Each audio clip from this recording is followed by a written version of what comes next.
Cursed by the old gods in Bethany, we are 5 immortals doomed to walk the earth until we complete our 1001 tasks.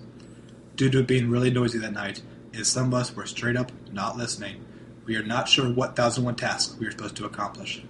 Luckily, we found these convenient books that could help us with our goal. After centuries of dicking around, we are ready to complete our destiny and die. We are, for now, the Immortals. And this is episode 4. Here we go. Yes! We made it. We made it this far. Welcome, dear listeners. To the continuation of single digits. We did it. Yeah. So, my name is Austin. And something interesting about yourself, Austin. Let's let the audience get to know us a little bit. My name is Austin. I've been alive for centuries, and for some reason, I just still haven't actually made it to Kazakhstan. Really? I know. I feel bad about it. That's what I was going to say. I'm Adam, and I've actually not been outside of the continental United States this whole time. Wow. Yeah. That's impressive. I've seen you in Europe before America was a thing, though. Ooh, yeah. Right. Yeah. That was my opium days. Ooh. Okay, so once. Well, everybody had their opium That days. explains so much about your hairstyle. Yeah. All right. Yeah. Who else is here?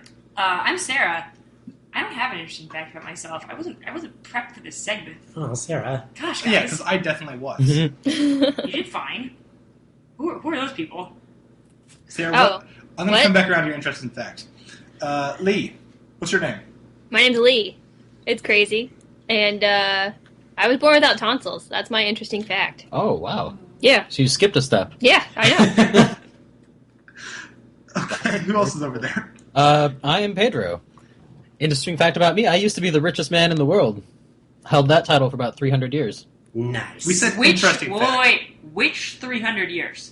A while ago, before a big crash, I lost a lot on a bad investment. Was this before, money was a thing? Or only, just saying. Kind of. Yeah. Yeah. You had a rich personality. He had a lot of sheep. I had a lot of sheep. That's pretty great. Okay. I don't know. I really don't like snakes. I'm kind of afraid of them. I didn't deal in snakes. I had a friend who did. For the best.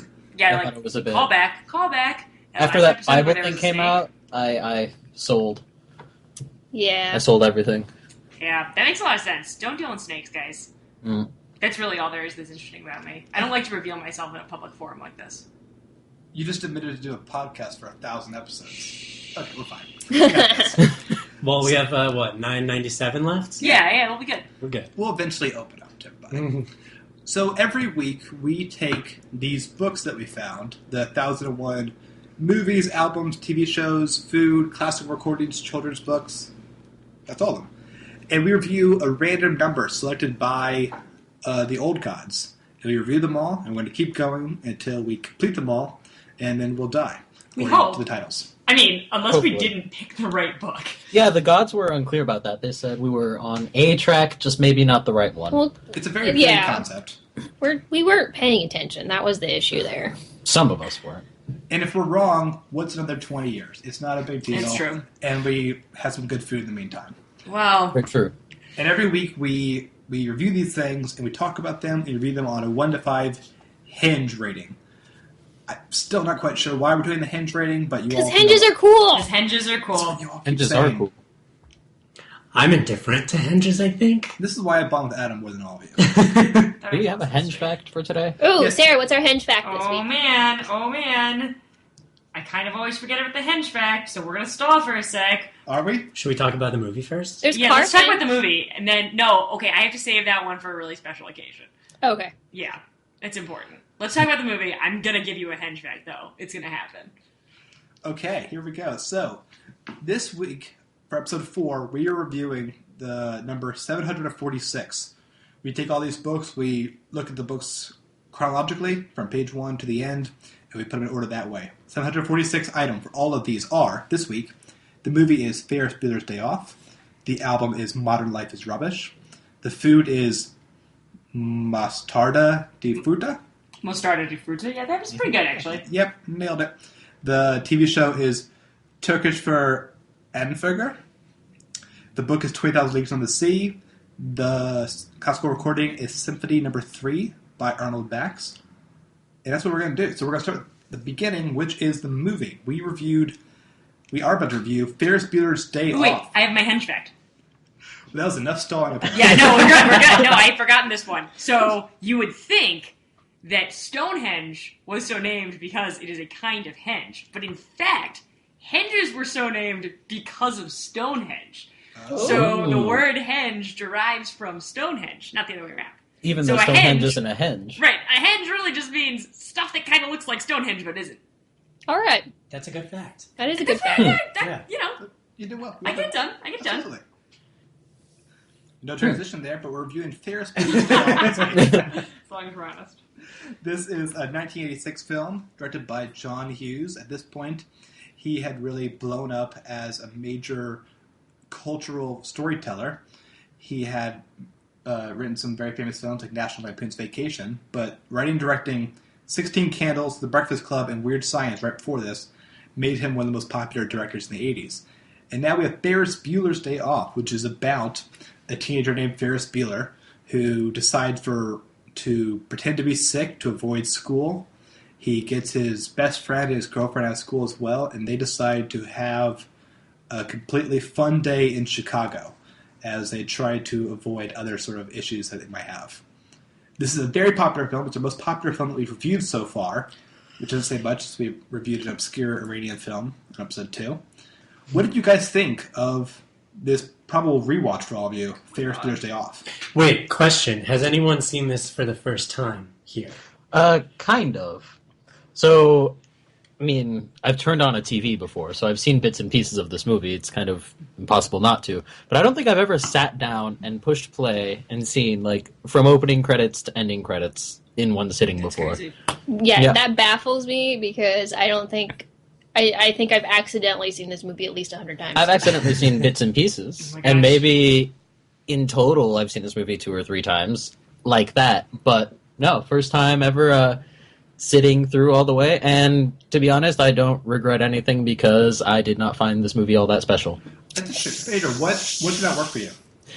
I mean, it was fun to watch, but like I think rewatch value is really low. I didn't really find any depth in any of the characters, except for maybe Ferris, because he was a very planned out guy as far as all his stuff goes, everything that happened and all the possible outcomes that he had to face. But everyone else, like his girlfriend, absolutely nothing there. Nothing there. She was a nice, sweet, caring girl. That's about it. I don't know anything about her. Everyone else in the movie, just, it didn't speak to me that much. I think it was a fun movie that came out. It got a lot of hype because everyone saw it and liked it. But I don't understand why it continues to be that way. All right, I'm going to respond to this, and let it be clear, I am also probably giving a relatively negative review of this movie. But I would say, Pedro, how old are you? Well, We're centuries old. right. Well, How- yeah, but This is fair, but like how old do you My latest feel in reboot? your heart? my latest reboot in life puts me at about 25. That's the problem. No, I'm serious. Ferris Bueller is a movie that is written for people in their late teens. And I think that if you've already gone through, particularly the transition out of high school, which is a lot of what they're going with, and the difficulties of living with one's parents, which is really a lot of what the movie's about, arguably, is about everyone dealing with their parents. No, it's in about various one ways. person dealing with his parents and one person just completely taking advantage of them, not having to deal with them at all. Right. It's about relationships with one's parents, whether functional or not, whether who has the upper hand. But if you're past that stage, I remember feeling like this movie was pretty cool the very first time I watched it, when I was probably felt, in my heart of hearts at the time, like I was about 13 or 14. Now, well, I've probably seen it about 200 times since then, so it's lost a bit of its sparkle, let's put it that way. Pedro, did you think Ferris was cool? No. What do you guys- To be honest, no. I didn't think he was that cool of a guy. I mean, I could see why people would think... I'm definitely impressed by him, and I respect his ability to do everything he did in this movie and pull everything off. But I don't think I would meet him at school and be somehow taken in by his charm that he supposedly has, because I did not see any of that. Lee, did you find him cool? Okay, I am completely opposite of these two because I absolutely love this movie. I first saw it when I was probably like, I don't know, and it was the early '90s, I think, when I saw this. So it wasn't that old of a movie, and I fell in love with it then, and I absolutely loved it now. It made me want to go back to high school, even though high school is hell. Wait, a movie about a guy ditching high school made you want to go back to high school? Yeah, because I wanted to ditch high school. You can't ditch high school if you're not in high school. Come on. It's a fair point. You gotta work. But ditching work is not anywhere near as much fun. That's true. Sure. Adam, what do you think? I know when I first saw this movie, I thought he was cool, but he just came off kind of like cocky this time. Seeing it, Yeah. I don't think I've seen it since. Yeah. Like in a long while, I haven't seen this. And I found myself honestly relating more to Rooney. Was he the vice principal? Yeah. At least, Sad at least commentary. at the beginning, like before he goes all crazy trying to find Ferris. But it was like when he was just saying, like, look, if Ferris misses any more school days, he's not gonna do well in the future. Yeah, I was totally on his side for that. Yeah. Really? You can't say, hey, this is his 9th absence, and not be like, yeah, that's a lot. I don't know how often you can fake getting out of school, but I definitely couldn't this latest time around. And when he said that, there was one line he had where he said, like, one Ferris is enough. There can't be, like, I can't have 15 Ferris Buellers running around. Like, that's true. There can only be one Ferris. Otherwise, it's total anarchy with more than, Yeah. more than one Ferris.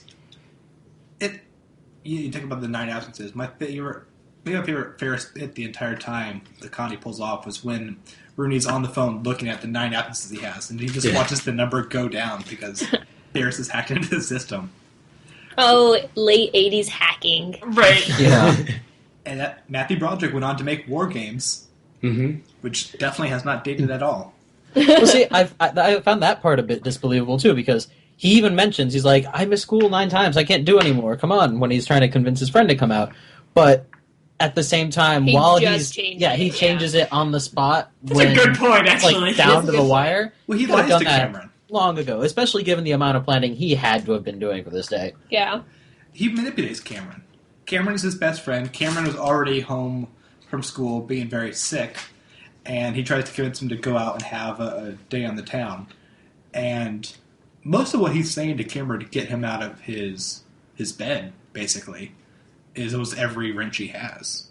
Yeah, I can't decide if he's, like, a really good friend to Cameron or the worst friend to Cameron. No, I have a strong opinion. He's the worst He's friend the to Cameron. worst friend to Cameron. But, Oh, yeah. But at the end, like, Cameron goes through this huge change and he becomes better for it, and so Ferris... We don't know if he becomes better. Yeah, Also, we don't know about he that. might have also gotten beaten to death by his father yeah, that could've. night. Okay, Like, well, I don't real think quick to fact. death, That but- car is now worth $16 million.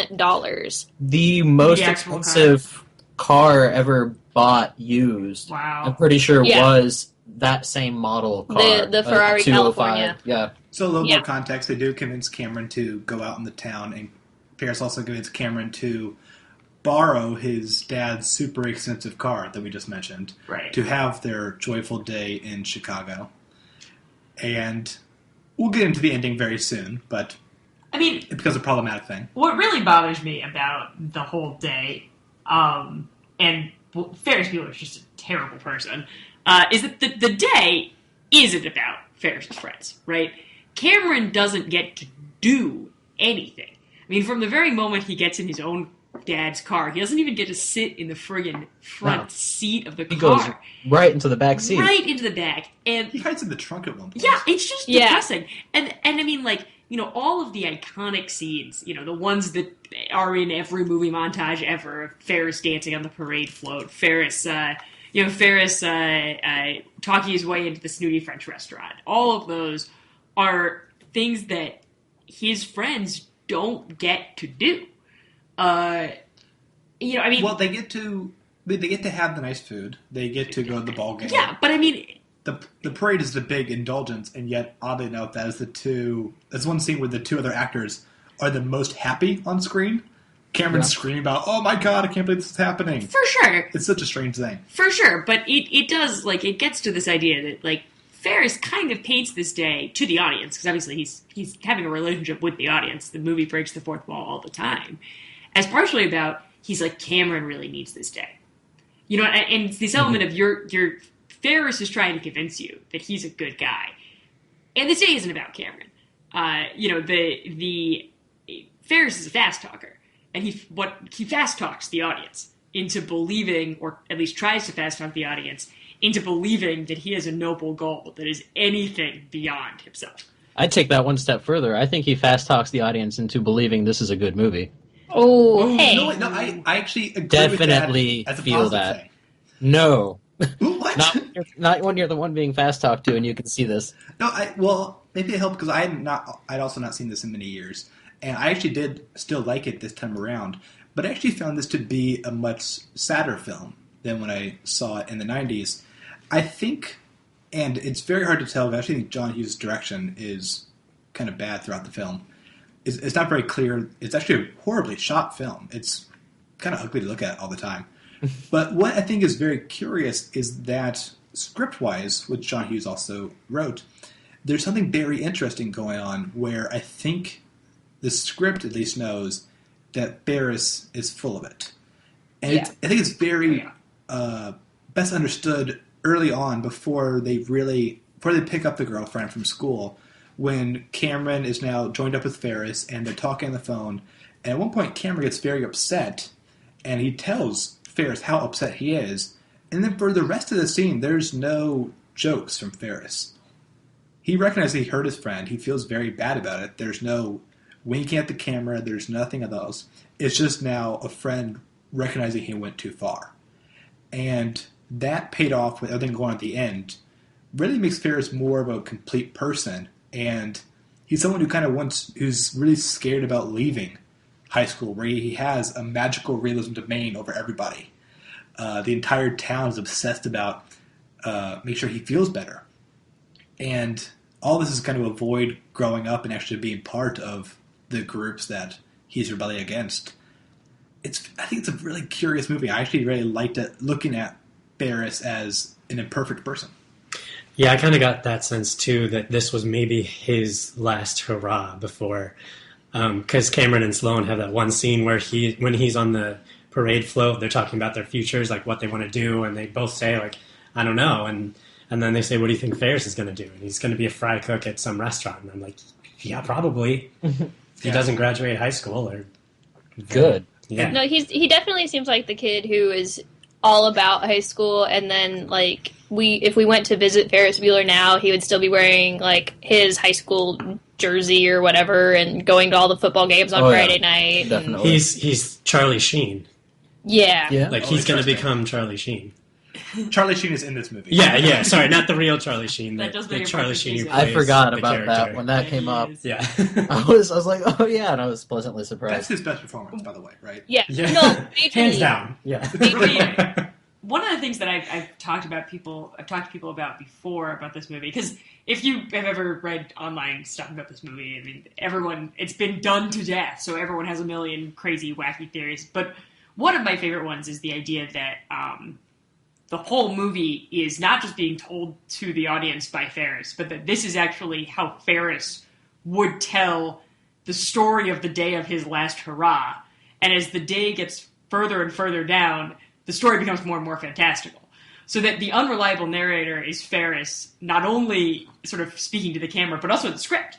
That as the day goes on, suddenly it's like his principal becomes more evil, his parents become more gullible, and the town all of a sudden has saved Ferris, on the water tower, and Wrigley Field has it up on the billboard. I mean, and I've always liked that idea.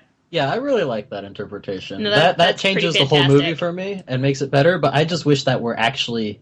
Oh, I Part think of it's the movie. totally not intended. I think a lot of... Well, then the movie continues not being that great. Well, I thought it was very interesting at the beginning, and I don't think this part's intended at all, but I couldn't help but notice. Before he even calls Cameron, he switches outfits many times. Like when he's playing the oboe, when he's out by the pool, It's a long time. he just keeps doing his things. house in the morning. Yeah, it's true. I found it kind of sad because he truly needs the audience. If he wasn't breaking the fourth wall, this is just sad and crazy. It's true. But it speaks to who Ferris is. Ferris needs an audience to go, look how cool this is. Look how I am this charismatic guy who's able to be on the parade. He's only playing the oboe for the joke to the camera. He's not actually trying to play the oboe. Mm-hmm. I found the movie actually needs him to break the fourth wall because he always needs someone, and he kind of is friends with Cameron and Sloane, possibly because they are people who are willing to skip school and go to art museum. He needs his audience. Well, the art museum was cool. That's okay. You can skip school to do that. It's still educational. That was the best shot scene. Most of the movie I don't think is shot very well, but them looking at the paintings actually really worked for me. Especially, Is it just because it already had art in it? possibly it helps. But when Cameron is looking at that very famous painting I don't know the name of. A Sunday afternoon on the island of La Grangette. Thank you, Peter. He pulled it up on his phone. I pulled it up on my phone. I was. Man, I was about to be so impressed. You didn't have to tell us that. We'll edit it out, so it sounds like he's smart. I didn't. But that is a painting that it's a normal moment, it's a normal day, but it's also so composed of dots, right? Right. It's a dot Yeah. painting. It's the little moments in the very mundane things, and you can see someone like Cameron being very interested in that, to kind of focus on one dot. He did the thing that everyone does when they first see that painting. You look at it, and then you slowly get closer and you get closer and closer and closer. Yeah. And I don't know. I think that was probably my favorite part of the movie, where he finally sort of realized what he's looking at his own life to be like. And I was like, good for you. You're a normal, good human being, not Ferris. Like, I won't lie, Ferris Bueller as a character is definitely pompous and cocky and a bit grating at times, but I always sympathize with Cameron because I was always that neurotic person. Like, I'm sick. Oh, I'm not sick. I'm just making myself sick because I think I'm sick. No, I definitely liked Cameron. He was a real person, relatable. I thought his performance was incredible this time. Oh my god, so amazing. Very much. He gets to... I really loved it because at the beginning he's so in the dumps. He's in bed, he is singing to himself in a monotone. But then once he's actually with Ferris, who he does consider a very close friend, then he has the energy. Like, Ferris is his antidepressant. He's able to have fun and do the voice to mock Rooney. And then also, but it only works for a little bit. Right. I love that so much. It's a great voice. Yeah. Such a funny scene. I think we mentioned this. I think it's an open question at the beginning of the movie whether Cameron is actually sick or whether he's just depressed. That there does seem there's an element to Cameron that is clearly. I mean, and the movie does have a dark underside in terms of who Cameron is. I mean, he's an abused teenager who clearly suffers from clinical depression and whose parents don't love him. I mean, it sucks. And so I think I don't know that Cameron is supposed to be actually sick at the beginning of the movie. I don't think so. I didn't think so. No. And I think Ferris knew that much. Ferris Yes. knows something wrong with Cameron, but he doesn't understand it as much. I think partly because he doesn't have the relatability.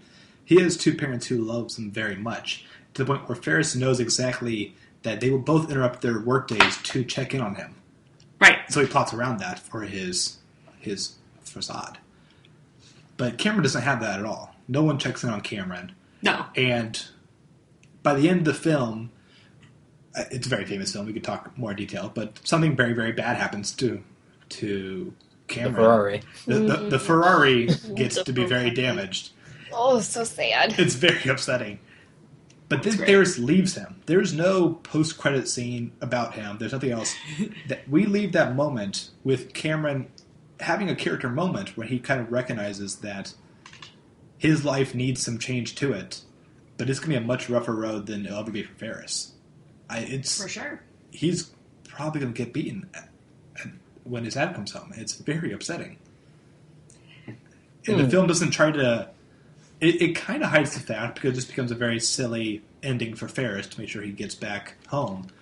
But we don't check in on anyone else except for Rooney at the end. That's only for laughs. Yep. Which is a great scene It is with very one of the amusing. best theme songs ever. It's true. Yeah, I mean, we've been diving deep on the what does this movie mean, and skipping over some of the great, hilarious scenes. One person we have not mentioned who I feel is very important is Jeannie, Ferris's Oh my gosh, older yes. sister, who is my spirit animal. Now wait, you said older sister. Okay, oh wait, no, you're right. We had this conversation. So Austin and I were thinking about this. I said older sister instinctively, but I thought that the first time I saw the movie. But she must be the younger sister. Yeah. It's the only thing that makes sense. She has to be. Ferris is a senior, and they're not. I mean, I guess they could be twins, They but you could. think they'd bring that up? Wait, what if she was held back? That is Too. possible, but again, It bothers me that she has a car and Ferris has a computer. I feel like the older sibling would get the Seemed car to work first. out well for him, though. With the Oh, it totally works out fine for him. Everything works out fine. I definitely read Jeannie as Ferris is so irresponsible that he has forfeited most older sibling privileges by just being such a screw up, and Well, Jeannie I has can see been to progress through teenagehood at a reasonable rate. Like Ferris turned 16, and his parents were like, "Should we get him a car?" No. Oh That's God, not no! fair to see him, Worst though. idea. Because she gets picked up from prison by the end of the day, and the dad says, "Should we shoot her?" Which is a hilarious line. Yeah. Yes. But Ferris is their, they believe every word he says. Oh no, Yeah. I don't think so at all. I think there's definitely signs. I mean, the mom going back into Yeah. the room Mm-hmm. is that moment with the 9 times floating in her head. Is the moment where I feel like I'm not sure whether we're supposed to think that. I don't think we're supposed to think that that's the first time doubt has entered her mind about I her son. always took it as that's the first Even time. even in that scene, so she did a much. double take. Yeah. So she definitely had an instinct behind it. But I feel like she must be the older sister because she inherited the parenting role, because I definitely see the parents as not the kind of parents you need to grow up a fully Yeah. self-sufficient young man about to leave off to college. And I feel like maybe the sister inherited that role even though she may be younger. Yeah, that makes sense to me. I just think primarily that she is completely hilarious. The scene where she thinks that Rooney is an intruder in her house Yes. is just the best. I mean, it's one of those, it doesn't maybe translate well to this audio medium because so much of it is pure slapstick, but it's just great, and both of them are just champs in that scene. She's my spirit animal. I love her. But is she the MVP for you in the movie? Oh yeah, she's definitely the MVP. Okay. 100%. I'd say Cameron is. I think Cameron's the best. Cameron. My vote's Cameron. Mm. I think I find Ferris the most interesting. I find he's a very sad character this time through. So I like Cameron. I mean, Ferris quite a bit. It's interesting. I think the sister beats out Cameron by a margin. Small margin. But then probably... Actually, no. Then probably his dad. I like Ferris's dad a lot. His I dad don't know was why. fun. But I just identified with him. Just, okay, I'm going to do my thing. And let my kid do his thing, sort of, I guess. I don't know how to explain it. But... I guess, Wait. can we all agree that the Wait. girlfriend is like the least interesting person She's. Absolutely. I Oh, yeah, thought. so in the entire movie? Yeah, For because sure. it seemed very cliche that the pretty girl would go with the cool guy. I always deep down in my heart wanted her and Cameron to get together because Oh, I for thought sure. it would be more I thought fitting. they were at first when I would see clips on TV. Oh yeah, If I hadn't seen a scene where they're kissing or something, I always thought that she was actually with Cameron at first. I wish we could have Pedro review the movie he thought was going on. That's always great. I wish we recorded this a week ago before Pedro saw the whole thing. So guys, I did forget my actual MVP of this movie, and I feel like an idiot. Gracie the secretary. Rooney's secretary yeah. is amazing. I love her. She knows everybody's business, and that voice that actress does is hilarious so perfect. every time. I love that she knows everything, but also has very firm opinions about things. Oh, yeah. Where she openly does not like Jeannie. Yeah, And is very rude to her. And that amuses me, that she is so in tune with the high school culture that she's also part of it. Where she's not going to be the authority figure who's run by the school. She's going to tell Jeannie that you're really annoying. You should probably leave now. So are we ready for a hinge rating? I think so. Yeah. This is very curious. I was thinking this was going to be our, everyone's going to love this film. We reviewed a mainstream Hollywood film, not super obscure Palme d'Or winners. No, instead we've proven that we are, totally unconnected to the masses and don't like anything that normal people like. This is going to be snobs. popular We're snobs, yeah. film snobs, if you will. So let's go around the band. Lee, what do you think? I'm probably going to be the odd man out here and say 4 out of 5 hinges. Or, 4. 4. 4. Peter? Oh, I'll say 3. I didn't dislike the movie. It's not a bad movie, but I don't think I'm ever going to watch it again from beginning to end. That's fair. Adam, what do you think? 3.2. Very nice. I'm going to go with 4 hinges. I still like the film. It has definite flaws, but it's still very charismatic to me. So much fun. Yeah. Yeah, and although I grump about it because I've seen it so many times, upon a lot of reflection, I must also give it 4 out of 5 hinges. Because the truth is, as soon as Pedro told me I've never seen Ferris Bueller's Day Off, my immediate response is, you have to go watch Ferris Bueller's Day Off. You have to see That's it. a good point.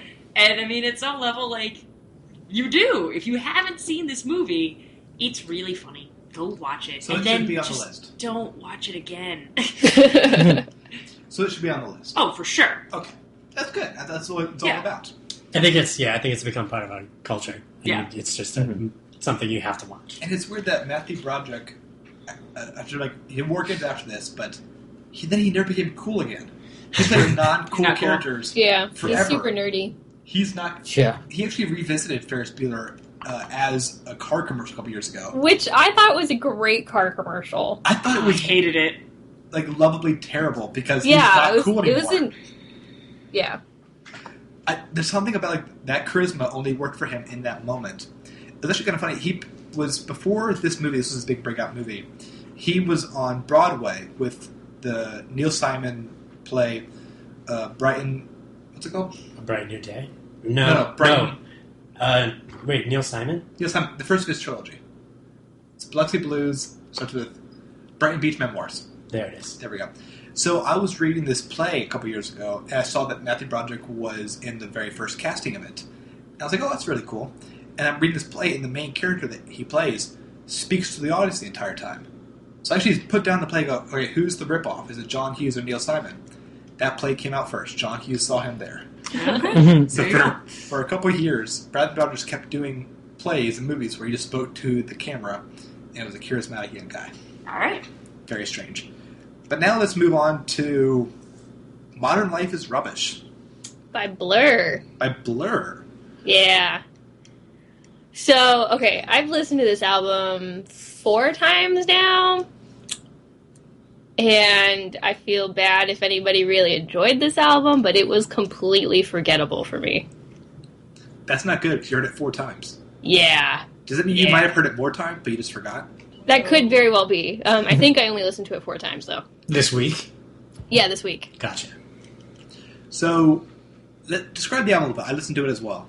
Okay, so it has...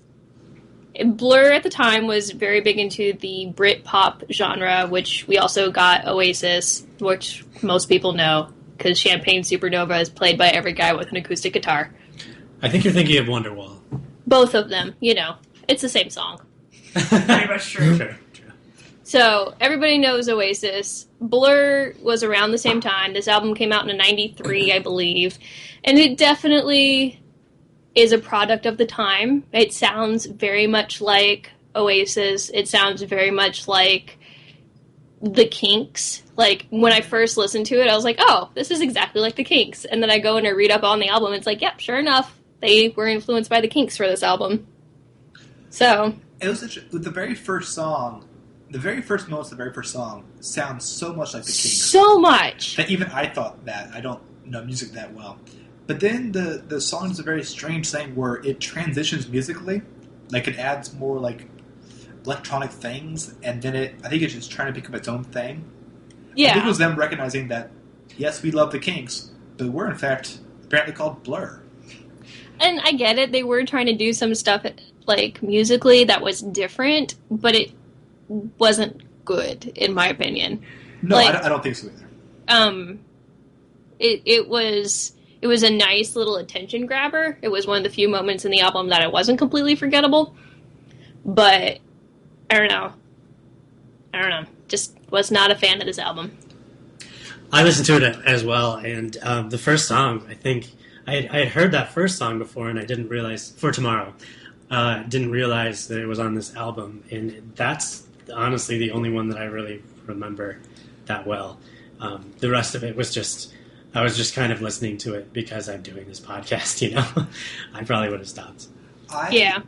I enjoyed all of the parts when they stopped singing, which is it seems like a very insulting thing, but there's like a long 2-minute bit at the end of, I believe, Chemical World.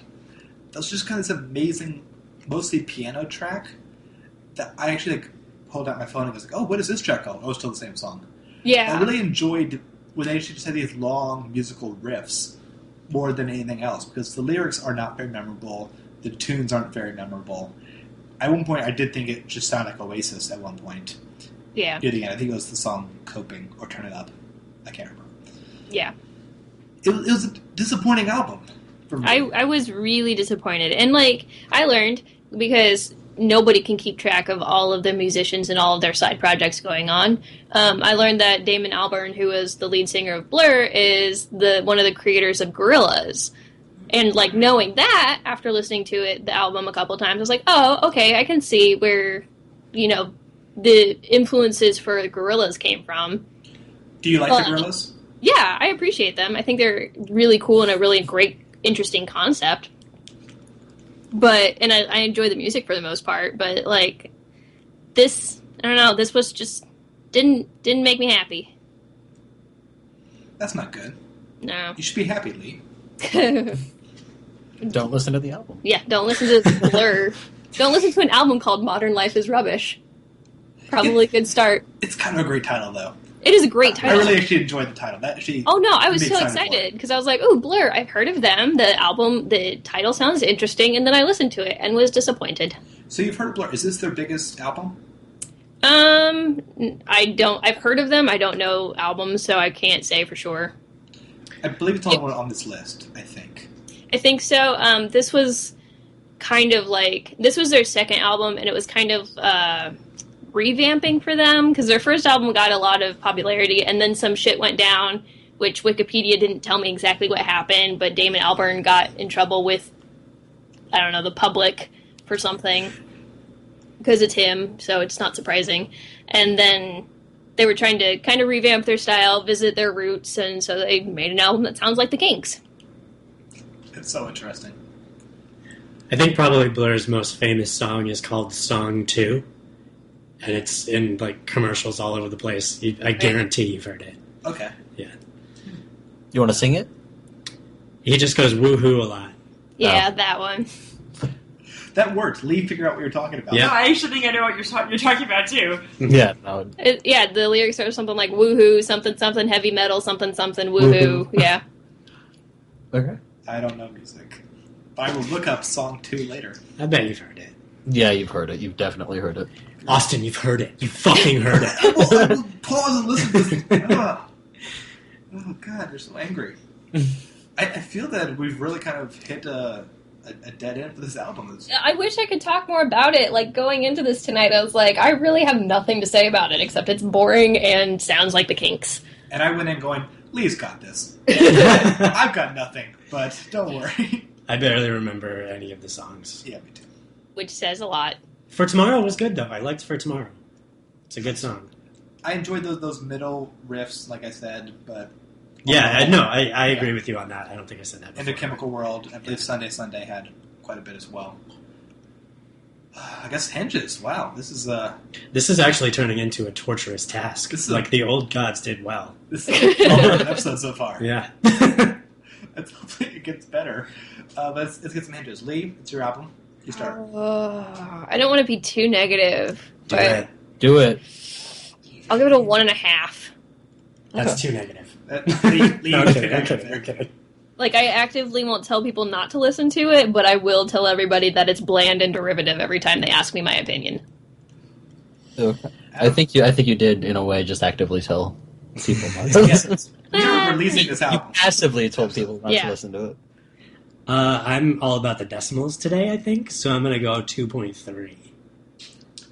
And I'm going to keep it simple. I'm going to go just 2.0. I'll go lower when I actually actively hate a song, but there was nothing to hate in this album. Yeah, it was just so fine. bland. I was done listening to it. I was like, I'd rather go listen to a Kinks album. Modern Life is Rubbish. Yep. Best headline. I did it. And this is, because we all know this is the most important way to rate an album, this is the first album of the podcast I'm going to take off my phone. Ooh. I know. Oh. I'm very cold in my heart. Wow. But I'm also empty in my stomach, so we're going to transition to the food. Sarah, what are we doing this week? What is We are this? eating Mostarda di Frutta, which is a... Adam, can you grab it? Yes. That was me you guys forgetting hear that? that I was on a mic. I put it over there. So first of all, it is a northern Italian. It's often referred to as a relish, but upon looking at it, it's not. It's a bunch of pickled fruit. Not pickled. We're going to post a picture on our Twitter, which is, by the way, at the Immortals Pod. But yeah, it's basically very large. It looks like candied fruit. And it's Fruit cocktail, if you yeah, will. like fruit cocktail, except giant, because it's, as far as I can tell, it's like, I mean, what I have on my plate right now, there's some cherries in it, it's in a syrup, it comes in a jar, and there's like an entire peach, and an entire apricot, and an entire pear. So you sort of have to eat it with a fork. Apparently, you're supposed to eat it with meat. It goes well with salami, apparently. But you can really eat it just with bread as well. It is. How do you eat it with bread? This is the thing. I was told eat it with bread or eat it with salami, and as soon as I got it, I was like, "What?" Because it's in these giant pieces. These pieces are like 5 inches. Yeah, they're very large. I mean, you're clearly supposed to cut it up, and I don't know, maybe a different brand would be different, but it is. Do they fall apart? Does the fruit No, smash? it's actually quite solid because it's been totally infused with the syrupy They look gelatin. sugar. They do look gelatin. So is it like mellified fruit? What does that mean? Mellified, it's when you let fruit sit in well, literally mellified means honeyed. When you let fruit sit in honey basically for a long time and it sort of gets softer and Yes, I think that is basically the idea. Now well, you know what? Before I explain my opinions on this food, I'm going to let the boys eat it. I want to eat it. And I'm going to have a little bit of it as well myself. So which one are you eating? I'm eating the peach, but the important flavor profiles I think will become clear with all of them. Okay, so we don't have this crazy mustard cocktail Oh, fruit fine. we thing. do not. Oh, wait, 1 second. Let Sarah... Oh, what it's she's so doing. gross. Oh, God. No, seriously, can I spit it out? No. Oh, it's so bad. Oh. I can't wait for this. So I really meant to hold that back, and I couldn't.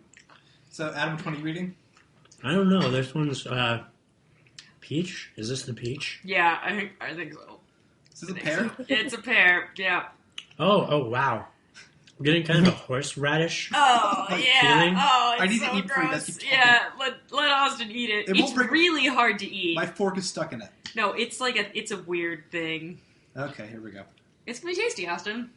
Here, Austin this is thing's gross. Try it. Having the pear. Is Yeah. that pear? How is that, Austin? Why is a pear spicy? It's horrible. Okay, so the trick is I know it's so gross. Is the syrup that this is in is also spicy mustard flavored, Oh, my God. and it's like, why would you do this to unassuming fruit?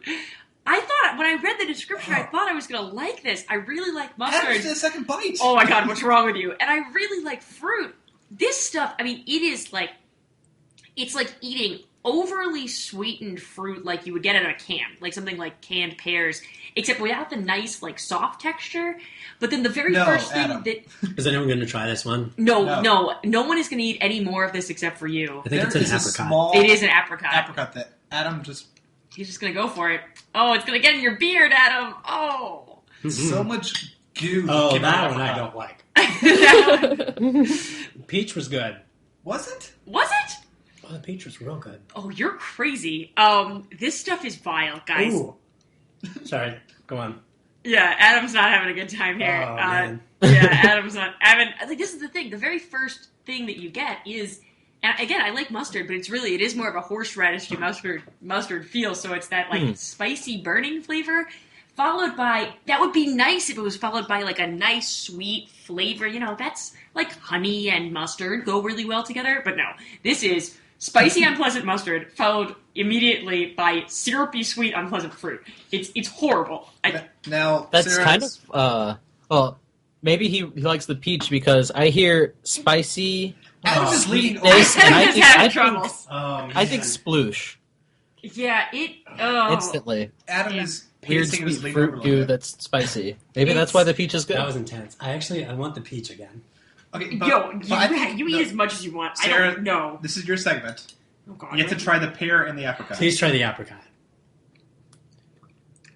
Oh, that's so much worse. It's That the was worst. apricot. It's the worst. I That was can't the even eat it. apricot. I spit it out because I can't even eat That's it. my floor. I didn't spit on your floor. I spit on your table. Oh, God. That's so No, gross. It's the floor. You have to try the pear now. Oh, my God. It's because the apricot, the pear, the peach at least has the natural sweetness.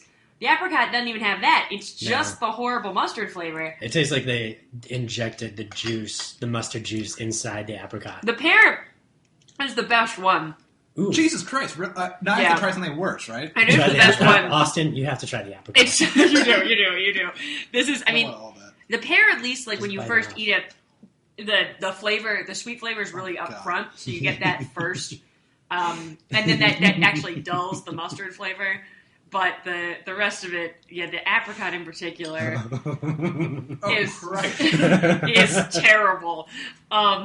Oh, God. So just to impugn a company's good names, we got the Stellari brand of Mostarda. I don't know. Who knows? Maybe the other stuff is better. I saw recipes for this stuff online.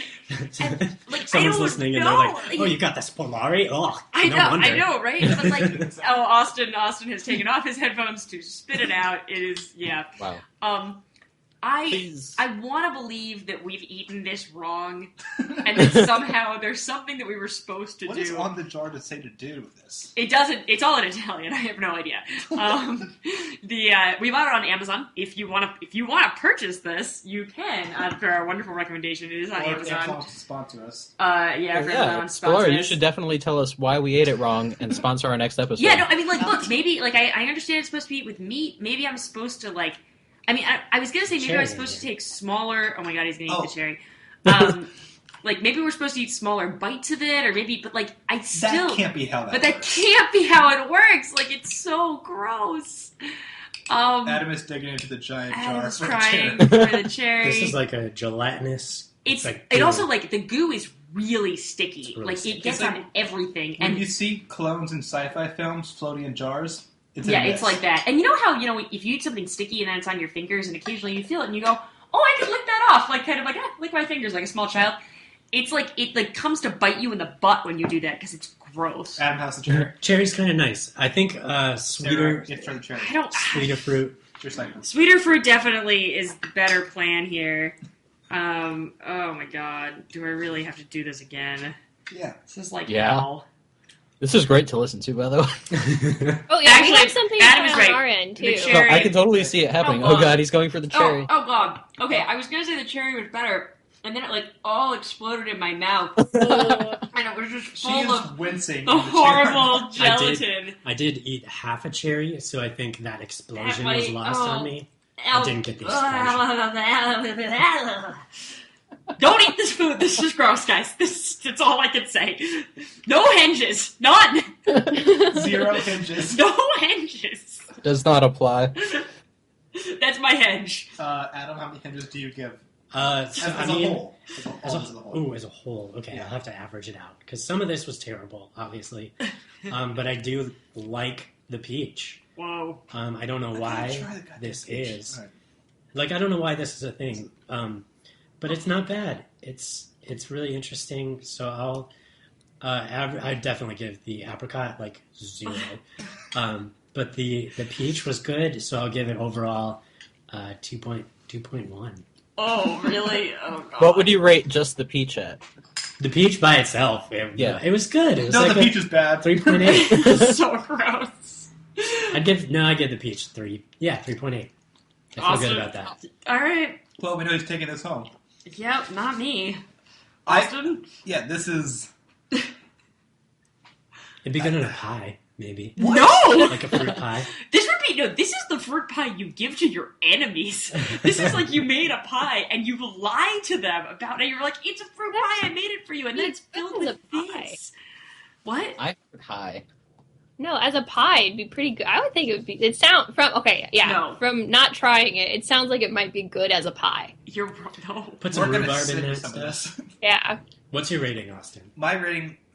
I try to always think about every rating, if we have something like I like about it, even with Modern Life is Rubbish, I didn't hate it. I didn't like about it, but I didn't hate it. Uh-huh. Like that is 2. This is the flip of that, which is something I like about it. Okay. I can't think of one thing I like about it. Visually, it's fine. No. This is... But, yeah, this gets...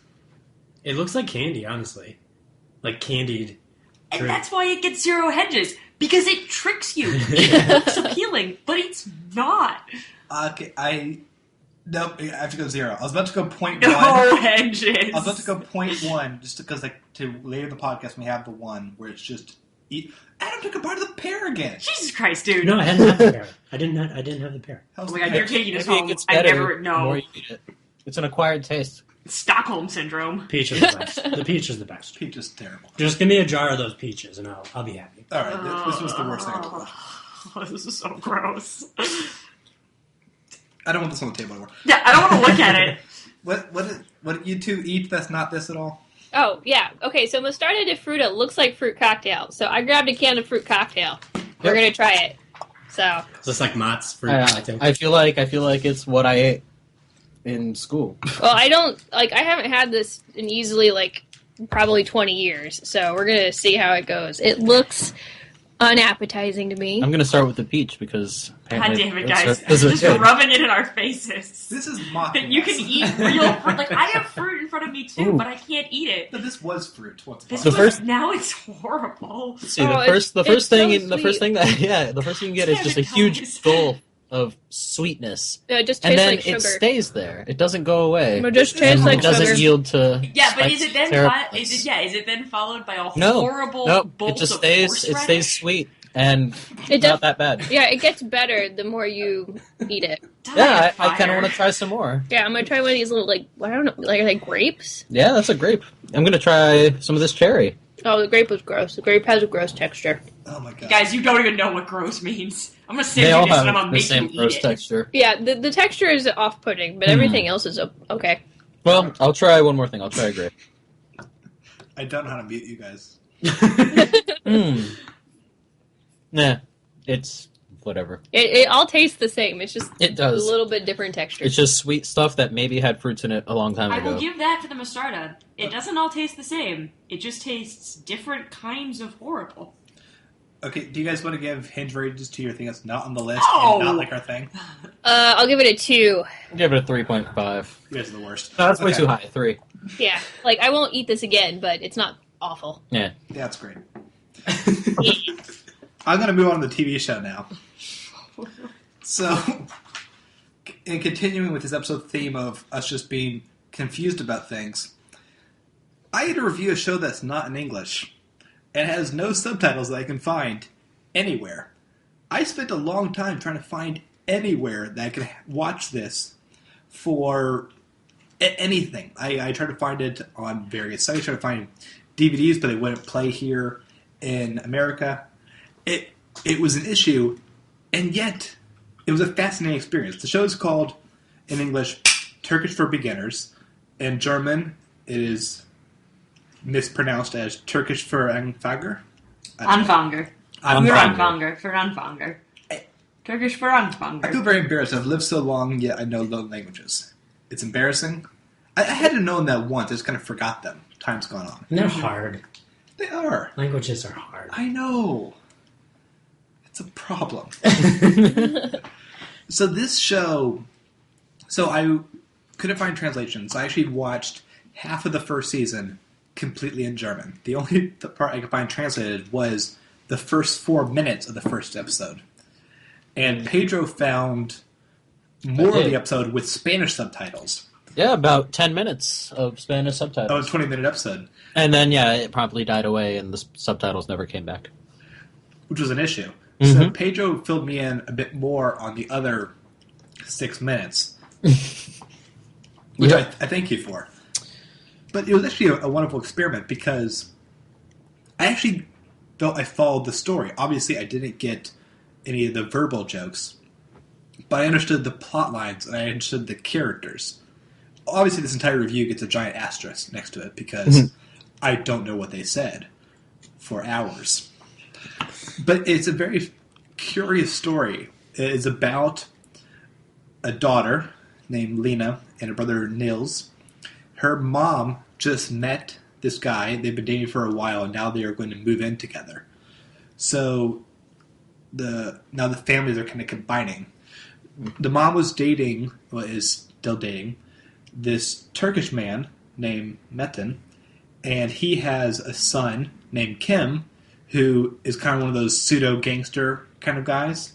And then he has a daughter named, I know I'm going to pronounce this wrong, Yagmur, who is very devout Muslim. I don't know how to pronounce that, but I'm sure you got it wrong. Yagmur. Actually, Yagmur is probably right. Yeah, Yagmur. You just sounded so unsure of yourself. Because I am. Maybe you have to drop the U and roll the R. You don't really roll R's in German. Yagmur. I don't know. Whatever. So the show is all about these two, much like a modern-day Brady Bunch kind of thing. You kind of have these two split families now living together. Lena is literally sharing a room with Yagmur, and it's having the cultures combine in interesting ways. So you have like really cool conflicts where Kim thinks that Lena is dressed too provocatively, and then she gets back at him, and then he gets back at her.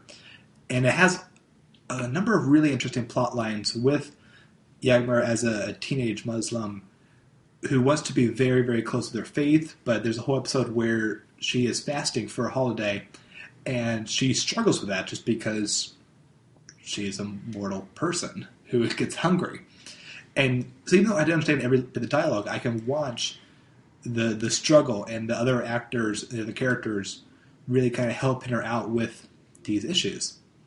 It's a very charismatic show to the point where I actually really, really wish I could find this in English because I would watch the entire series. Yeah, me too. It looks a lot of fun. I finished the first episode even though I couldn't understand. Well, I couldn't understand the second half. But you really could follow along just with the basic story and what was going on because it was that... I don't know how to explain it. Just there was that much going on, but in a way that you could you can have fun just watching it, even if you don't understand what's going on. But I really want to know what else is happening and catch all the little jokes because I want to see how Lena is going to be kind of an annoying anti-Semite and stuff like that. Oh, so that's in the pilot. Lena is terrible. Lena calls the soon-to-be boyfriend, soon-to-be father-in-law, stepfather. She calls him terrorist right away. Yeah, she keeps calling him terrorist, yeah. And calls him terrorist, and they keep mocking him for that. But then Yagmir also responds back and calls Lena a Nazi. Yeah. But it's all in a very light sitcom-y way. No, it is. It's so strange. Terrorist. I didn't see her as like an evil person off the bat, but I mean, I saw her as a high schooler who didn't want to move in with this strange family. But by episode 3, the plot lines, as far as I can tell, stop really being about the cultural differences, and they all kind of work together. Yagmir and Lena go to a club together, and they have fun, both learning about their own things. Kim really kind of regrets some of the actions he did in the pilot and really respects Lena a bit more. It becomes a really interesting dynamic, really treating them all as a full unit rather than clashing. So it was very weird, again, not knowing what they're saying, to actually have opinions on Lena's new boyfriend and go, oh, that guy's worthless. I don't like Axel that much. Despite, once again, not knowing what was going on.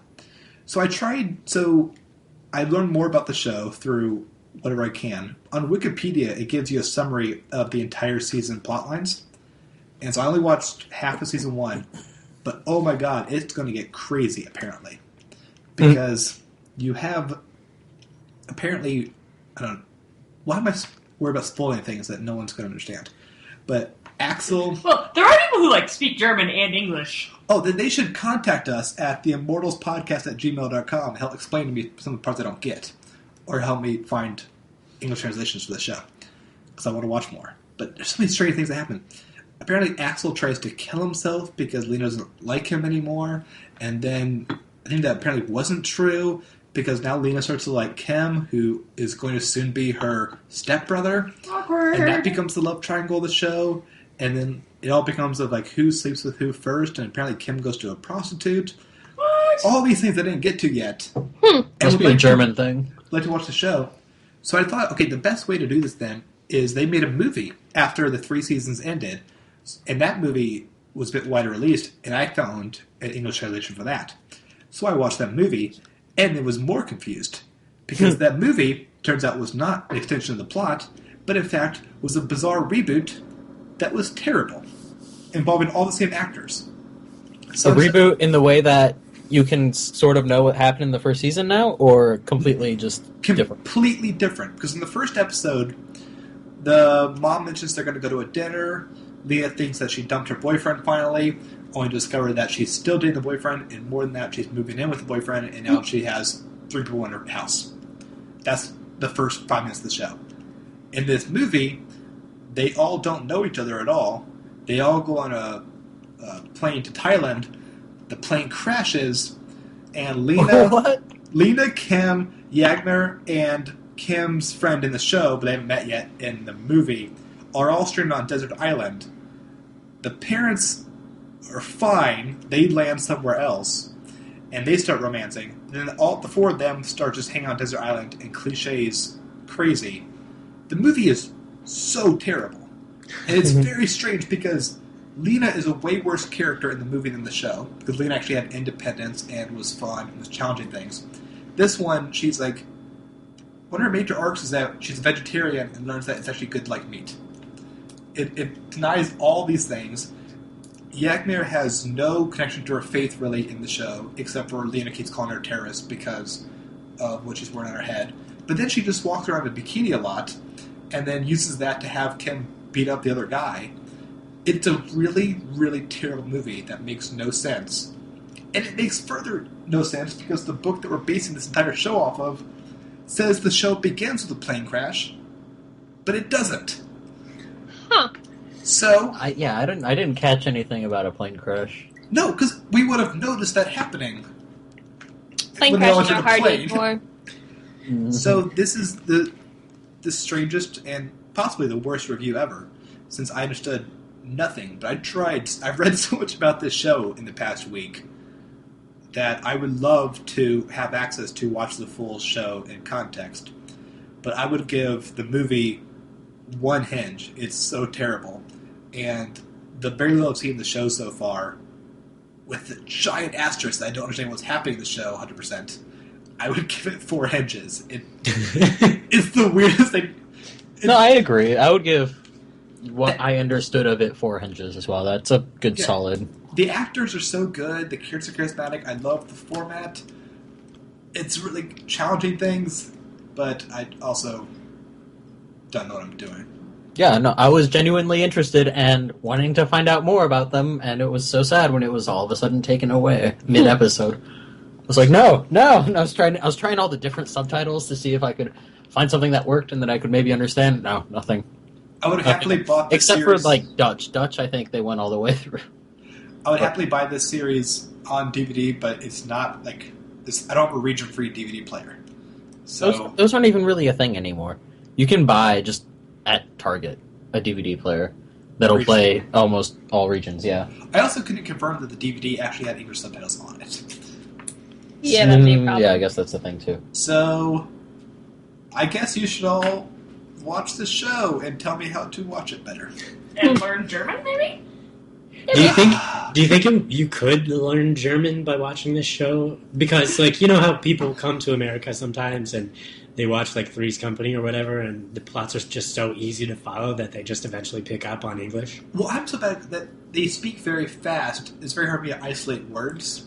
So I understood context through how the acting was going on, but I never learned a new word. Well, that's the hardest part about listening to a language that you don't know, is that if you have no experience with a language, you don't break up a language phonetically.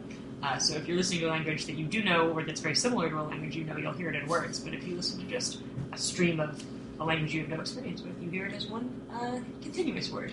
That was linguist stuff that I kind of know. So I should just get Rosetta Stone. Or this is a 20-year-long podcast. Let's just learn German by the end of it. And then we'll revisit. Good plan. Let's see how it's going. That is Turkish for Beginners, which got really weird ratings from us. But now let's go to something more definite. One of the most classic novels, possibly ever. 20,000 Leagues Under the Sea. Adam, let's talk about it. It was good. That was good talking. What's up next? Classical music, I think. Yep. Now, let's hear a little more about this. It's about Jules Verne. Yeah, so 20,000 Leagues Under the Sea is by Jules Verne. It's about a French marine biologist who's set out on finding this animal of the sea that's been destroying boats and sinking some in some cases. And so on his first voyage, they eventually find this marine beast and they can't catch it. And eventually the thing comes back and takes a hole out of their ship. And the marine biologist, Aronnax, is thrown off the boat and eventually lands on this metal island type thing with a Canadian harpooner and his trusty servant, manservant, I guess. Aronnax's servant. Aronnax's servant, yeah. How do you say that? Conseil? I don't know. I think I don't know. Anyway, his manservant. And they find out that it wasn't a marine beast at all. It was a submarine captained by Captain Nemo. So I feel like everyone's heard of Captain Nemo, and that's where this comes from. So then it follows they become kind of, Aronnax at least becomes a willing prisoner, kind of Captain Nemo. And the harpooner wants to get off the submarine as soon as possible, so that causes some conflicts. Well, because Nemo sets terms. Yeah, it's if you want to stay on the boat, you can, but you can never get off. And if you don't want to stay on the boat, I have to kill you now. Right? Yeah, because Nemo is so obsessed with... No one knows Nemo is doing this. Mm-hmm. He's cut himself away from human society entirely. He has this giant, crazy submarine that's able to do amazing things. Mm-hmm. He doesn't want anyone to know. So he's basically saying, you can live here in peace or die. He makes them an offer they can't refuse. Pretty much. Very much so. Pretty much. But they try the third option, which is to escape a couple times. And then what follows is just a pretty cool undersea adventure. They don't actually go 20,000 leagues below the sea. That threw me off. That threw me off, too. Because this was the first time I had read this. They travel around 20,000 leagues, all over the globe. And their location causes issues, and they have some awesome undersea battles, which are against sharks and cuttlefish. Mm-hmm. They use, I don't know. Jules Verne has a really interesting way of writing about things.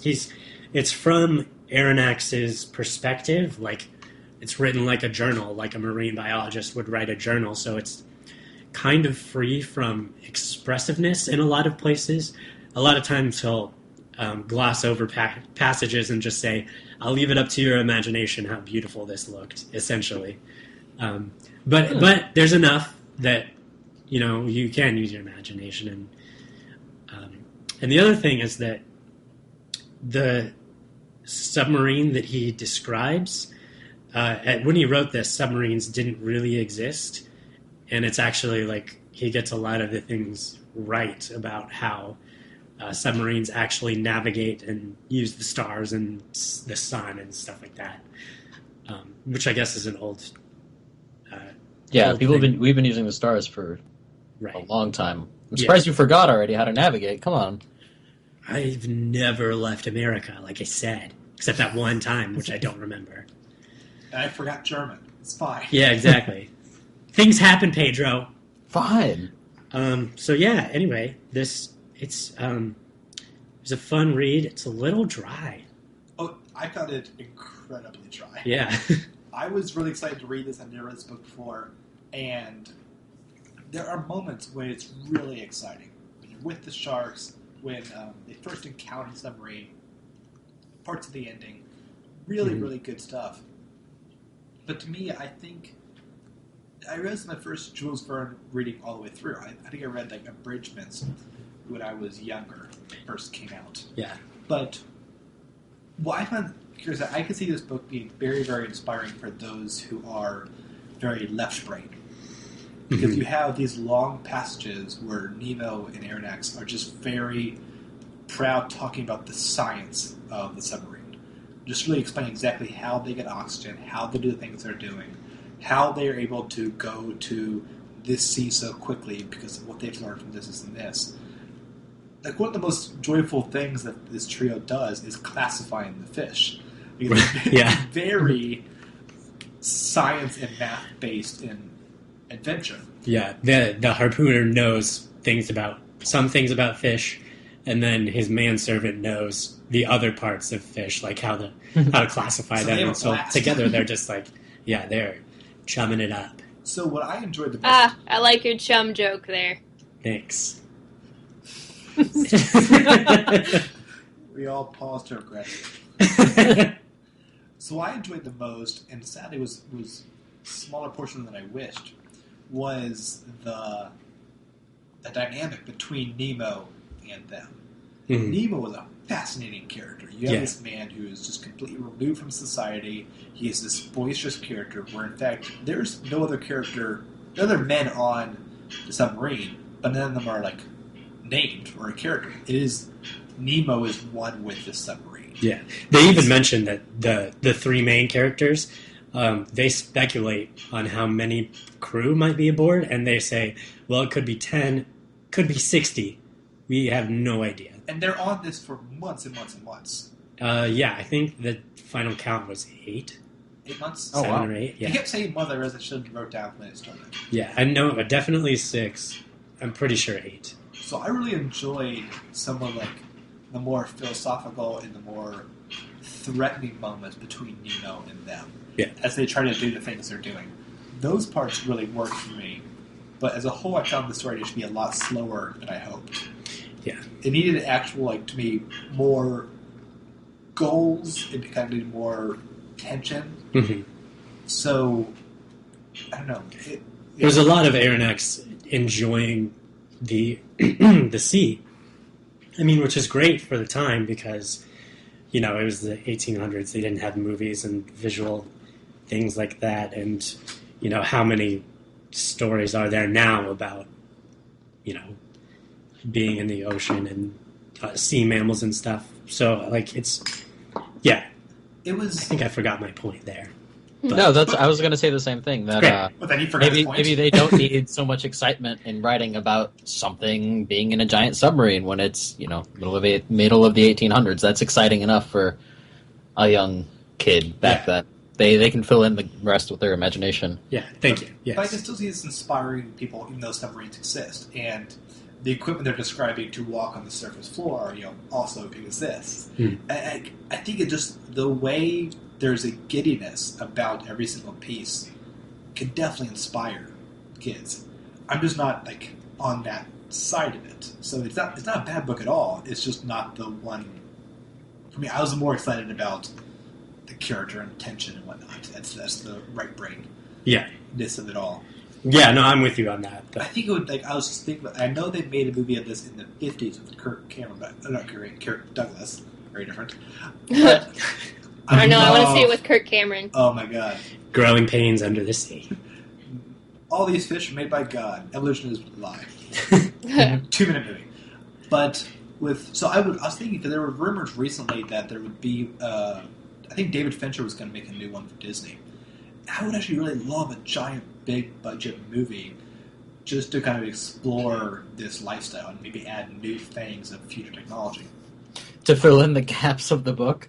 Well, I would love them spending pages upon pages of the mechanics or the geometry of what they're doing didn't appeal to me. But visually, I think that would work a lot more.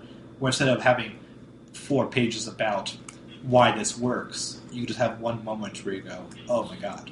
Well, in French, it's only 1 page. Is it? No, I don't know. I read it in English because as we verified last segment, I know one language. But I was thinking also Forrest Whitaker as Captain Nemo would be awesome. Oh, that would be awesome. So I don't know. I'm really mixed on this book. It was a lot harder for me to read than I thought. But I was really excited to go into this one. Yeah, thought there would be more adventure, and there definitely is. It's there's most adventure. Yeah, absolutely. Yeah. Episodic adventure. Yeah, I don't know. It reminded me a lot of these kind of certain tales, things like the Frank Capra film Lost Horizon or Brigadoon, where normal people stumble upon a fantastic land, and they have the conflict of, this is the most amazing thing you'll ever see in your life, but you can never leave, or you can kind of go home. Mm-hmm. So I actually enjoyed that dynamic the most. Mm-hmm. And the Canadian was there to represent the other half of that. It was always going, okay, we're near land and close enough to Europe. We should go for it. Yeah. We have to get back to humanity, whereas... So I just kind of wish there was more of that, because since it's from Aronnax's point of view, you're kind of getting an amazing travel log with some bits of danger. People die, there are threats abroad, but for a larger narrative, I wish there was maybe one big goal that Nemo wanted, or a longer term plan to do what they were doing. But yeah, they don't say.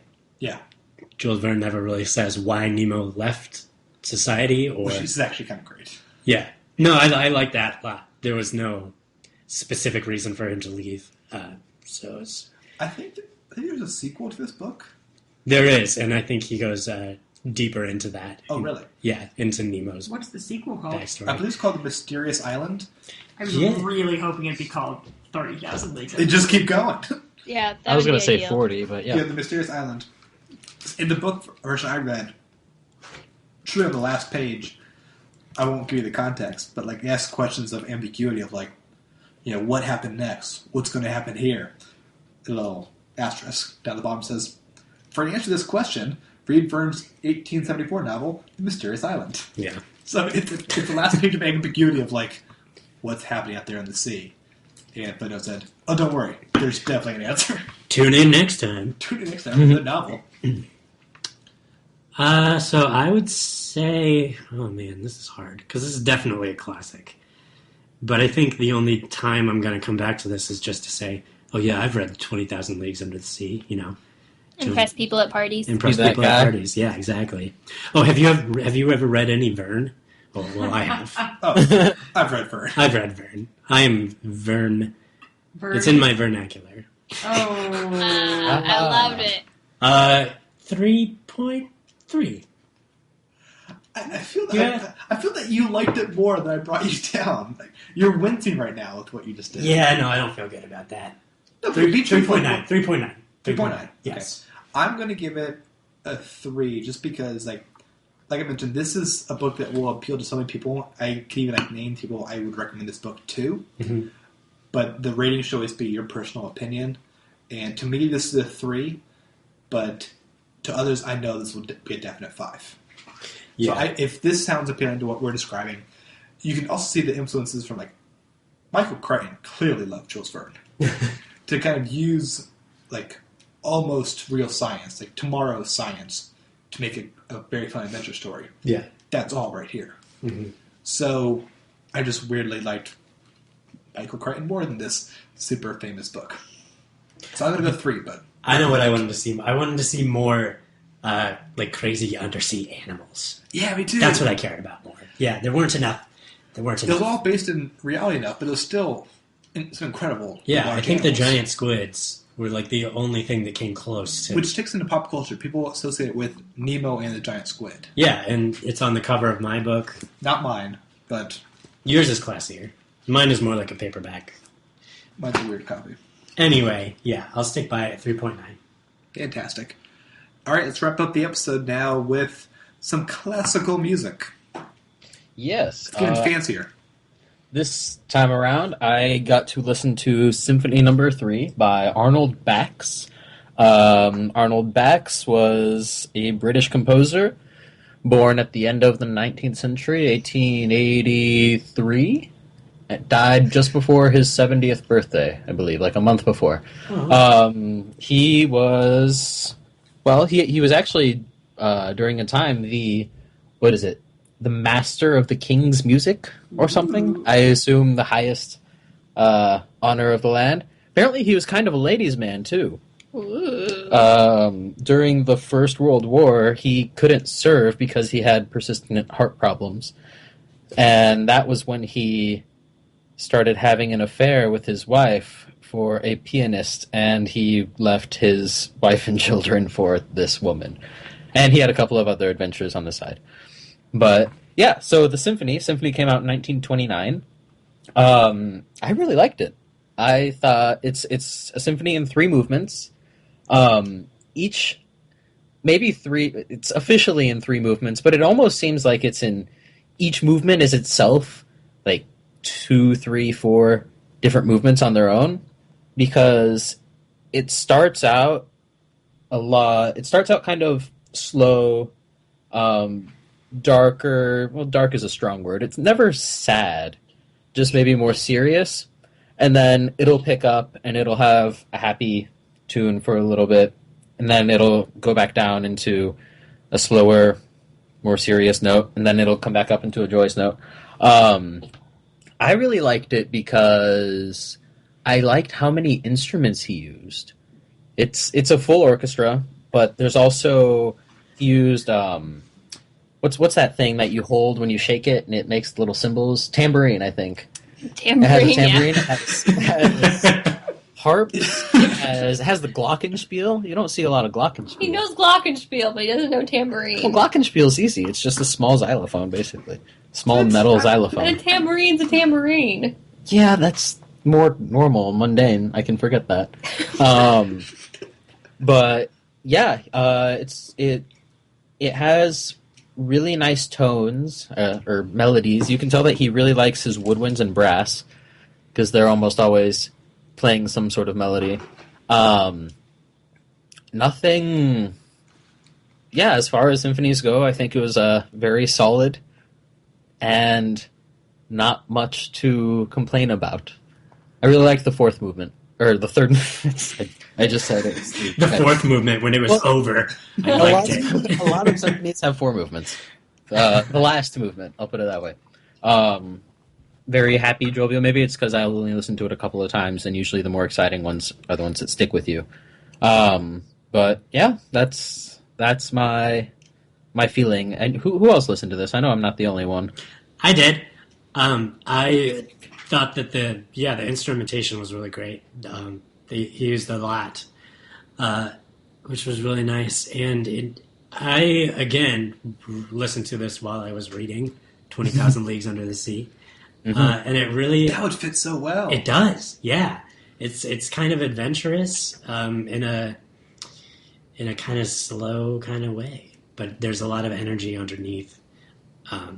So yeah, I would definitely listen to this while relaxing with a nice cigar, reading a novel, a Verne, if you will. A Verne. Yes. Well, apparently it would fill in some of the dryness.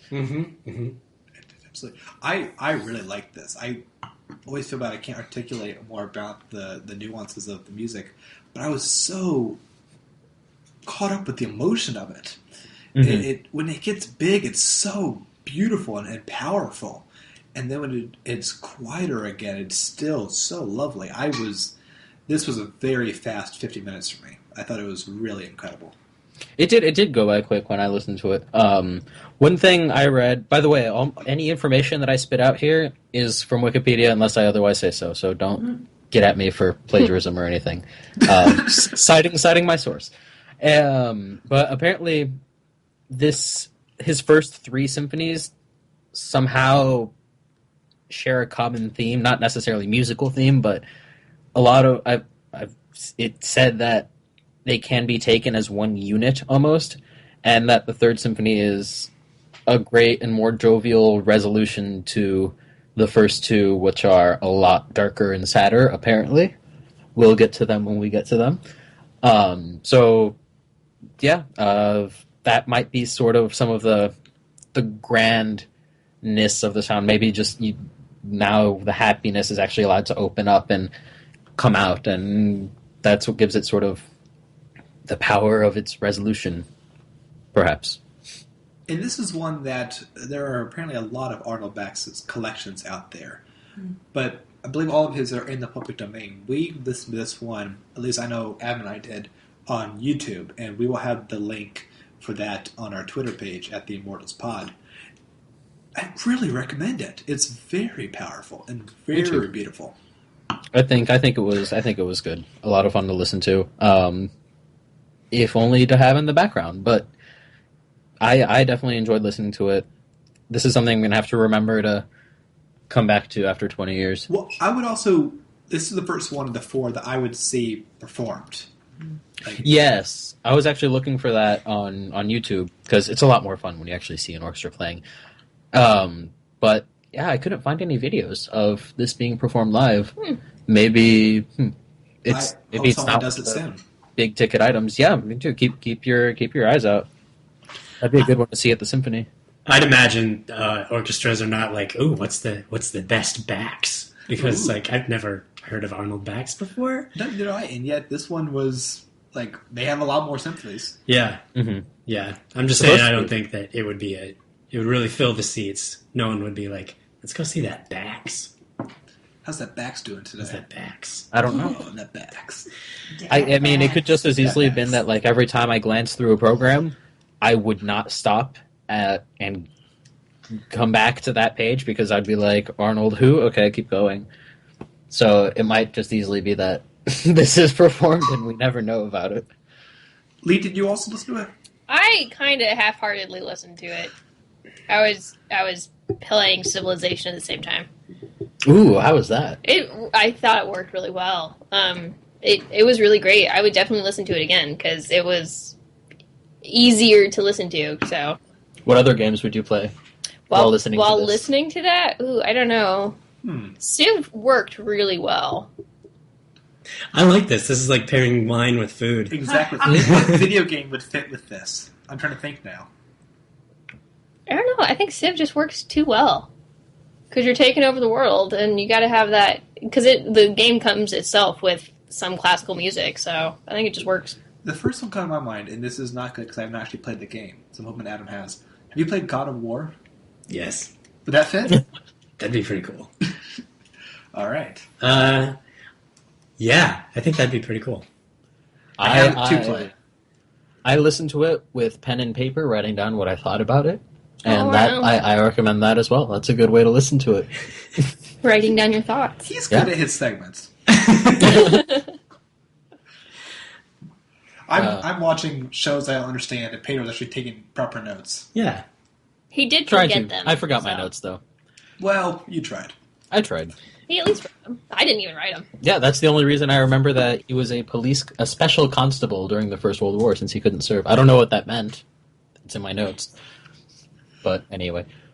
So, Sarah, did you listen to this at all? I unfortunately did not. Fallout 4 came out this week. I don't know about you guys, but I was pretty much just doing that all week, not even gonna lie. That would be a good one. Fallout 4? From what I can tell from what you're saying, I may have to pick it up and have it be the soundtrack to my Fallout 4 playing. If you're in the battle scene, I know you enjoy building the houses right now. Mostly I just build houses all the time. That would not fit as well. Yeah, and this has been your daily comment from Sarah Plays More Fallout 4. Expect it for the next, 20 weeks? All right, guys. 21 episodes from now, Sarah's going to really focus again. Mm-hmm. Good deal. Look forward. All right, Pedro, how many hinges do you give it? I give this a 4. Very nice. Very solid. No frills. 4. Lee? Again, half-heartedly listen to it. I'll give it a 4. I'll definitely go back to it and listen to it again. 4 1/3.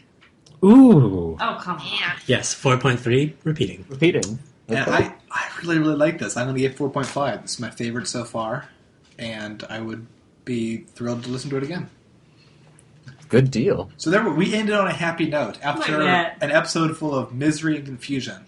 I think we ended very strongly. Yeah. I think the misery was mostly on the Chicago side, who had to eat this horrible concoction. We had a rough album. We had a rough movie. That's true. That was not miserable on this side. I'll tell you that right now. Yeah, this fruit That cocktail's was pretty. It wasn't great, but it's not bad. Dying of fire. even better than the fruit cocktail was listening Yes. to the misery.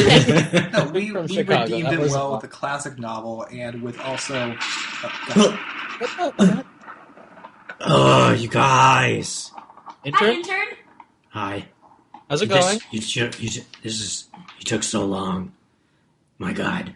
You talk so much. Could have stopped 10 us minutes at longer than our last episode. You talk so much. I was waiting patiently. Hey, intern, do you want some tasty snacks? Very funny. I can still taste it in Adam's mouth. Thank you. Gross. That's Yeah. You don't know what this is like. It's really hard. It's really hard. Have you ever possessed another person's body before? No, I don't can't think say so. that I like in a have. loving relationship. No, wait, oh my God. What's Ew. going on? Ew. Is he Ew. fighting against you right now, trying to break out, or does No. he just go to sleep? It's hard to explain. He's kind of like halfway between being dead and alive, kind of. It's hard to explain. Sounds Give it to him, horrible. kind of, and then take it away. Yeah, it's like being okay. Have you ever been like to a McDonald's in a ball pit? Yes. Wait, Okay, the balls yeah, are in the but McDonald's? yes. Okay, but imagine the balls are like cotton balls instead of those plastic balls. That sounds really But nice. then imagine like the cotton balls are on Sounds fire. really scary. Oh. Oh, No, but the cotton balls are on fire. that Wait, sounds horrifying. that's just Wait, fire. What's the metaphor in this? Is Adam on fire? No, that's how Adam feels right now. Oh, okay. Oh, Oh. shit, just tell us what our next Kind of. number is so you could go away then. No, he's fine. It doesn't hurt. It's just on fire. It's So just hot, Cozy warm. like all over his face. Well, it's starting to become winter now. That's pretty good. Yeah. Hmm. Yeah, I guess it's okay. Anyway, I'm really busy. I have a lot of stuff to do. I think the old gods are like really, really seeing my potential. Oh, Ooh, Yeah. nice. That's great. Yeah, so I want to get back there soon. So, sure. okay, so guys, your next number for next week is a palindrome. I know you like those. Love palindromes. Sounds 8. fun. That was Eight. sarcastic. 160. Is the next number 8? Oh my God! Yes. Yes. 868. Okay, Adam. Man, it's so weird. I got possessed again, Do you right? feel warm right now? Yeah, like warm all over, but kind of fuzzy. Like warm and Warm and fuzzy. fuzzy. Aw, That's that's nice. nice. That does sound pleasant. Yeah. Well, great news, Adam. The next number is 868. 8, 6. I know you love 8. palindromes. I do love palindromes. So let's see, what is the next movie we got here? The next movie is... Oh, this is a classic one. This is Hoop Dreams, our first documentary. Ooh, exciting. I love documentaries. Mm. Lee, what album do you have? I have This Is Hardcore by Pulp. Cool. Adam, what children's book do you have? Looks like Who Does This Kid Take After by Ava Janikowski. Yeah, sounds like a thing. Sure. Sounds Polish. Maybe. We'll find Yeah. out. I have, let's see, my classical recording, The Duenna by Roberto Gerhard. That's a weird mashup of names, but yep. And I have Pasialepa, which is a Finnish Easter bread, which is totally the wrong time of year, but whatever. Yeah. Yeah. That's Correct. It is. Yeah. this is coming out on Thanksgiving, so that is not right. And I have the TV show, which is Arne Dahl, which is another European show. No way. Yay! Hey. English European? I actually know this is on DVD in the US because I know it aired on the BBC because I keep track of this stuff. Clutch. That's not weird at all. So that's it. We did it. We finished episode 4. We finished all of the 746 items in all of these crazy books. And now we have our assignments for episode 5. We hope that you all join us then. We hope that you follow along for some of these things. And please email us your thoughts on them. We'd love to hear what you think about all these movies and books and albums and such we've listened to. We want to hear what you're thinking. Do you love Ferris Bueller more than us? Do you hate it more than us? Both are probably possible. You can email us at theimmortalspodcast@gmail.com, and you can follow us on Twitter at theimmortalspod. You can tweet us there as well. We'll be back next Thursday with these items. My name is Austin. I'm Adam. I'm Sarah. I'm Lee. And I'm Pedro. Thanks for listening. Bye. And so we hold each other tightly and hold on for tomorrow. Singing la la la la la la la la la la. You're still here? It's over. Turn it off. Go home. Go.